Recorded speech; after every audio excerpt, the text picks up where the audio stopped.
Hello children, today we are going to discuss about a new topic, that is rain.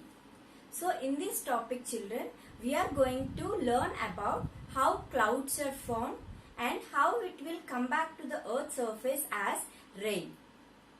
To learn about this topic children, before we start, let's have an activity so that how the process of formation of clouds and precipitation, how the rain precipitates and all, if you are very clear with the activity, then the concept will be very clear to you. Let's look into the activity first children. To have this activity, to perform this activity, we need a water bottle children. In that water bottle, we need to take 5 to 10 ml of water. Allow the water bottle to be in sunlight for 5 to 10 minutes. Now what happens when we put the water bottle in sunlight, the air inside the water bottle gets saturated with the water vapor. Now we need to take a incense stick. So when we light the incense stick, we know that smoke starts coming from the incense stick. Allow the smoke to enter into the water bottle. Now make sure that you have to fix the cap again tightly. Now what you have to do children? We need to press the water bottle as much you can. We need to press the water bottle as much we can. And again you please release. Again after that start the same process. Did you observe any change inside the water bottle children? When we are doing this activity, when you are pressing the water bottle, then what happens? You can observe the formation of mist inside the water bottle. When you are releasing it, the mist inside will get disappear. What may be the reason for this children? When we are pressing the water bottle, it means that high pressure will be created inside the water bottle. With that high pressure, we can observe the formation of mist inside the water bottle. It is nothing but how clouds are formed inside the atmosphere. In the atmosphere, how clouds are formed. In the same way, with this activity, we are very clear with the mist, how it is formed. Now you may get a doubt like, what is the purpose of introducing the smoke of the incense stick into the water bottle? The purpose here children, the smoke from the incense stick when allowed into the water bottle, it acts as a nucleus inside the water bottle so that the water droplets will form around it, will surround it, and it helps in the formation of mist. The same process what we have observed inside the water bottle, it was almost related to the outside atmosphere, how the clouds are formed and how it will come back as rain. Okay children, now let's see the original phenomena, how clouds are formed and how will get rain back to the earth's surface. As we know children, due to the sun's heat, the land gets heated up. Slowly the water bodies also will get heated up.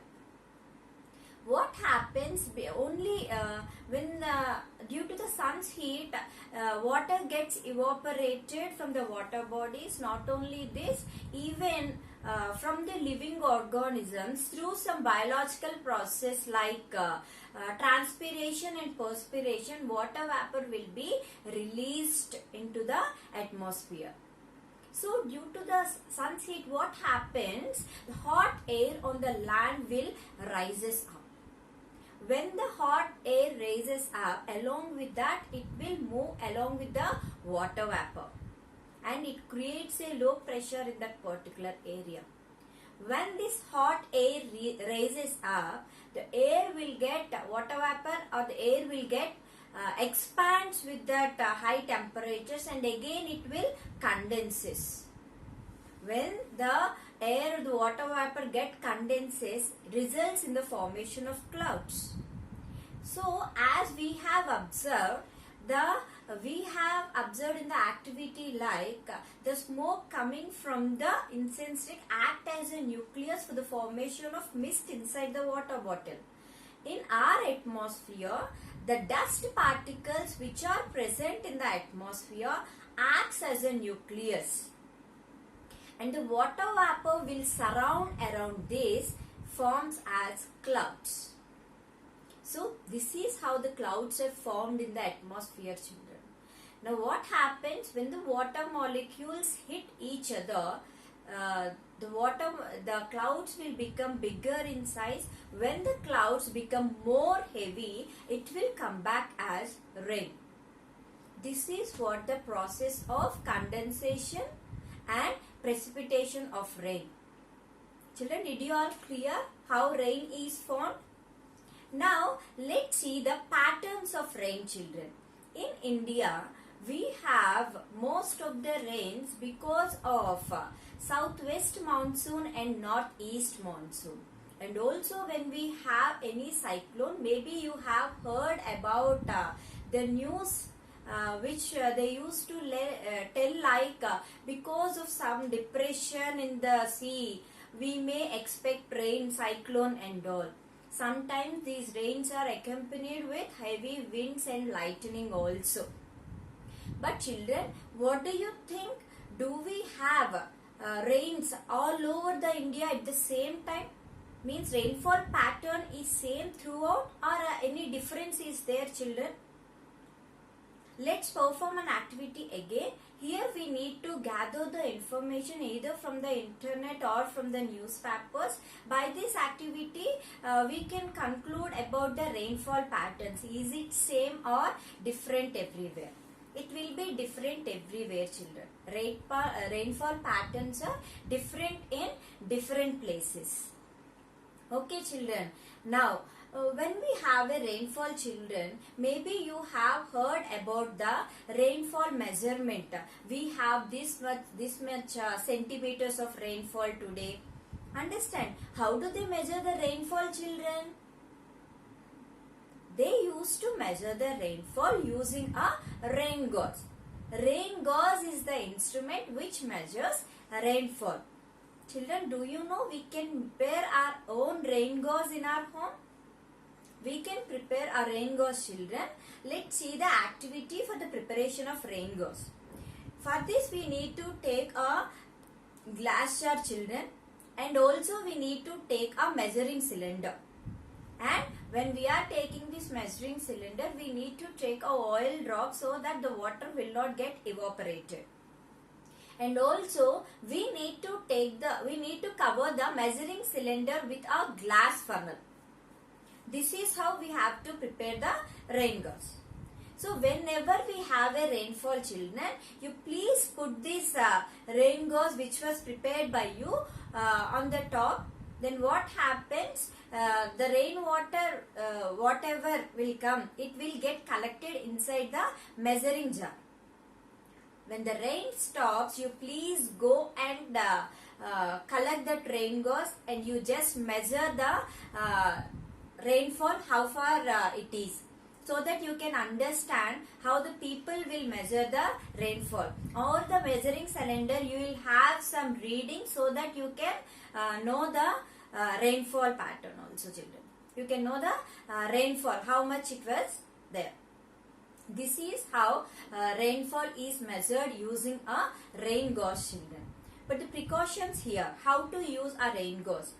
When it is not in use, children, we should not expose that rain gauze to sun, and also you should put it in a safe place. Whenever you have a rainfall, whenever you want to measure it, then you can use the rain gauze, children. So remember, the instrument which measures the rainfall is called rain gauze, children. Okay, so using a rain gauze we can measure the rainfall. And the next topic we are going to discuss about is air pollution. What is air pollution, children? The presence of unwanted particles in the atmosphere will result in pollution. The unwanted particles which are present in the atmosphere, they are called as pollutants. These pollutants will increase the pollution. Let's look at the reasons for pollution, children. When we look at the natural causes or natural reasons for air pollution, the reasons are like volcanic eruptions, dust storms, and also the pollen and the spores present in the atmosphere. All these are natural causes. When we look at the man-made causes or effects of air pollution, children, we all know that the maximum air is getting polluted because of burning of fossil fuels. When the fossil fuels are burned, what happens? Definitely they'll release oxides of sulfur, nitrogen, carbon dioxide and carbon monoxide into the atmosphere. All these are considered as pollutants. Okay, children, the levels of these gases are increasing in the atmosphere day by day. And if we inhale such gases, children, definitely we may expose to several dreadful diseases, respiratory problems. When compared to carbon dioxide, children, carbon monoxide is a deadly poisonous gas. If we inhale such gas, definitely it will result in respiratory problems, heart problems, even asthma, etc. So this is a major cause for air pollution. The second one, children, smoke released from the industries. They will also add so much pollutants into the atmosphere. And the next cause for pollution will be deforestation. Deforestation is a cause for pollution. Thermal power plants. These thermal power plants, though they are used for good purpose, but they emit definitely smoke and pollutants into the atmosphere. All these are the reasons for air pollution. So when we know the reasons for pollution, how can we have to think of for remedies also. How can we control the air pollution? If we look into this, we have to, as we know, the major cause is because of fossil fuels, the air is getting polluted. Instead of using fossil fuels, we can use CNG, compressed natural gas, children, so that the pollutants or the pollution levels will be decreased. Okay, children, and also industry should be away from the places, away from living, children. They should be situated in the city outskirts. Okay, so that the pollution, if they release pollutants also, we may not get affected much. And also in factories, it is suggested to arrange long tall chimneys, and to that precipitators and all will be fitted, so that the pollutants will not be released out. It will be filtered through that. This is also one of the remedy, children. And the other one will be afforestation. When we plant more trees, much carbon dioxide will be absorbed, so that the carbon dioxide levels in the atmosphere will get decreased. All these are the different things which we have to do to decrease the levels of air pollution, children. Okay, children. As we are discussing about the effects of air pollution, did you heard about acid rains, children? What are acid rains actually? Okay, what are the gases released from the automobiles, from the fossil fuels burning and all? Different gases like oxides of sulfur, nitrogen, etc. When these oxides of sulfur and nitrogen, if they get mixed with water, what will happen? They'll form strong acids, sulfuric acid and nitric acid. When these acids get mixed up with rainwater, they'll come back as acid rain, children.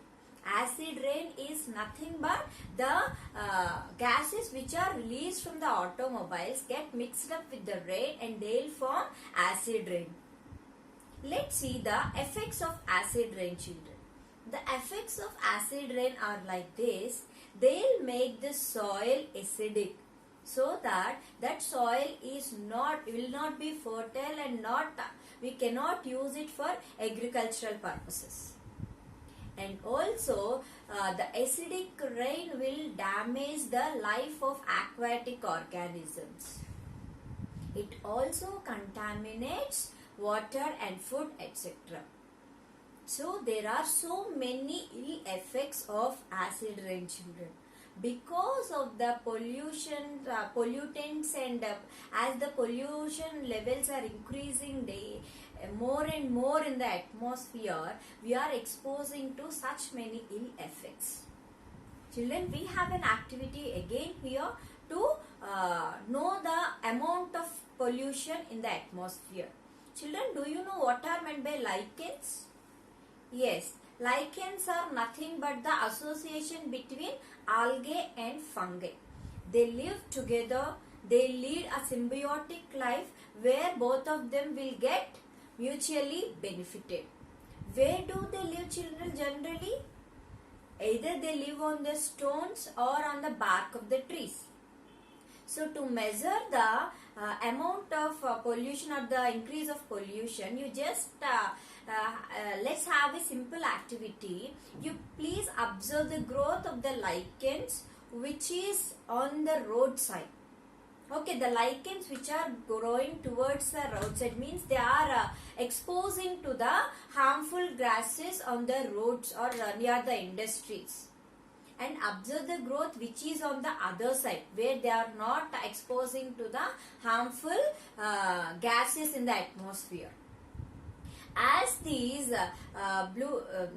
lichens are very much sensitive to the pollutants or the pollution in the atmosphere, definitely the growth of the lichens will be very less towards the roadside or where they are exposing to much pollution.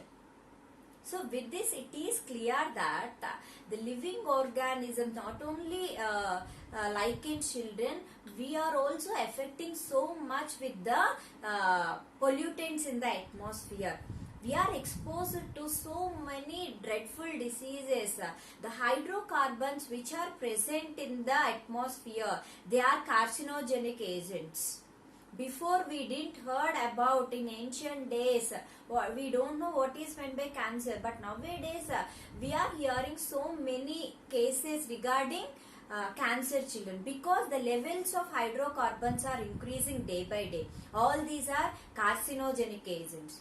Not only this, the chlorofluorocarbons which are released from the refrigerators, they are also they are the main reasons for ozone depletion. So all the activity, mainly human activities, are playing a major role in air pollution, children. So we have to control the usage of such fossil fuels, deodorants, refrigerators, and all. We have to use it in a controllable manner so that we can decrease the pollution in the air, children. This is about air pollution. Maybe all of you are clear about this topic, children. Okay.